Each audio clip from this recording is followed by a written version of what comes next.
이번에는 글로벌 특파원 리포트 시간입니다. 중국 현지의 생생한 분위기, 강현우 베이징 특파원과 알아보겠습니다. 자, 최근 중국의 이 내수 상황 상당히 부진합니다. 중국의 소매 판매 지표만 봐도 알 수 있겠는데 중국 정부 이런 상황을 극복하기 위해 어떤 정책들 마련하고 있습니까? 네, 중국의 내수 경기를 보여주는 소매 판매 증가율이 10월에 작년 같은 달보다 0.5% 감소했습니다. 소매 판매는 백화점이나 편의점 이런 다양한 유형의 소매점 판매액을 합한 겁니다. 소매 판매 증가율은 지난 3월에서 5월 상하이 봉쇄 당시에 마이너스로 떨어졌다가 6월부터는 플러스를 유지했습니다.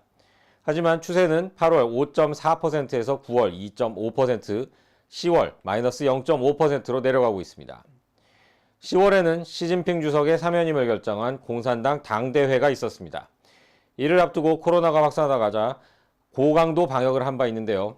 11월에도 현장에서 방역 통제를 지속하고 있어서 부진이 이어질 걸로 예상됩니다.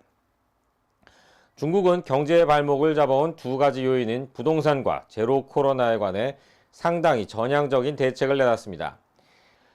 실제 현장에 어떻게 적용될지는 지켜봐야겠지만 내용만 놓고 보면 파격적이라고 할 수 있을 정도입니다. 먼저 부동산은 부동산 개발업체와 건설업체, 임대업체, 금융회사, 주택 구매자 등을 대상으로 16개 조치를 내놨습니다. 가장 눈에 띄는 건 헝다와 같은 대형 부동산 개발 업체들을 디폴트로 몰아넣었던 대출 규제를 유예한 부분입니다. 중국은 지난해 6월 부채와 현금을 기준으로 대출을 제한하는 이른바 3대 레드라인이라는 기준을 내놨습니다. 3개 모두 위반하면 신규 대출이 금지되고 2개 어기면 대출 총액의 5%, 1개는 10%, 3개 다 충족해도 15%까지만 해줬습니다. 세 기준 모두 위반하면 기존 채무의 연장도 금지해서 시장에서 퇴출될 수밖에 없었습니다. 이런 조치로 부도 위기에 처했던 업체들이 다소 숨통이 트일 전망입니다. 위드 코로나로 이행하는 새 방역 정책도 내놨습니다. 해외 입국자의 시설 격리 기간을 7일에서 5일로 줄였고요. 국내에선 밀접 접촉자의 밀접 접촉자, 이른바 차밀접에 대한 관리를 해제했습니다. 하지만 역시나 현장에선 아직도 차밀접자도 자가격리를 요구하는 등 혼선이 이어지고 있습니다.